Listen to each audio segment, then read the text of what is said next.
Hello, welcome back to Gun and Shot TV. This is Chris, and today we're going to be talking about the crappiest gun I own.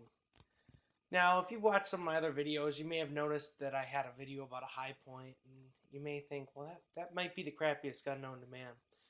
Well, today I'm going to be talking about a Ruger Standard, which is a 22 target pistol.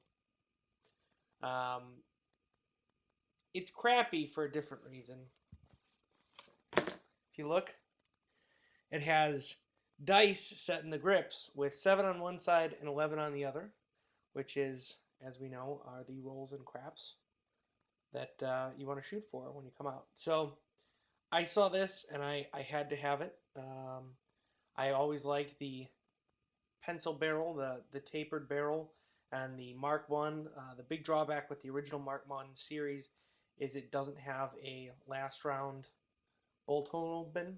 So it's a bit of a drawback, and it also takes 9-round magazines, but you can put modern 10-round magazines in if you just flip the side of the keeper, if you just use Mark II magazines. So, but these are really neat pistols. I always kind of wanted one. It's really the start of the Ruger Firearms Company.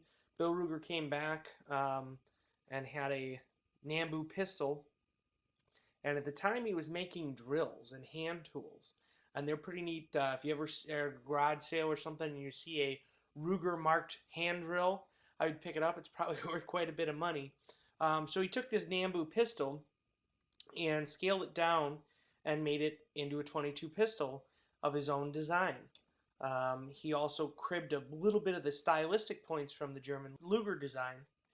And with those two together, back in the post-war era, a lot of people wanted guns, but money was a little bit tight for a lot of people. So Ruger took his genius for design and came up with a design that was cheap and easy to make. This whole bottom frame is actually 2 pieces of sheet metal that are stamped out. The trigger guard is then put between them, and then it was welded on a seam the whole way around and ground down. Well, that's a lot cheaper than having to mill that whole lower receiver. The upper is actually just a piece of bar stock that's drilled out, essentially, with a barrel screwed into it, and then a bolt. So a really neat design that allowed him to make a gun that was much cheaper than the competition. You know, at the time you could get a Woodsman or a High Standard, but those were more expensive guns. This was, I think, $37.50 when it came out in the late 40s. It was $49 when it came out. Ruger had the talent, he had the design, but he didn't actually have the money. So he partnered with a gentleman named Stern, and they got the company going with $50,000. Stern passed away in, I believe, 1952.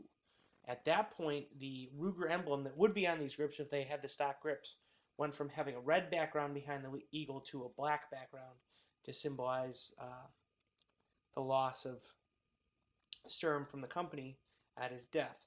So these are really neat pistols. Everybody complains about taking them apart, that they're impossible to take apart or whatever. It's really not that difficult. The big thing is I don't really have fingernails.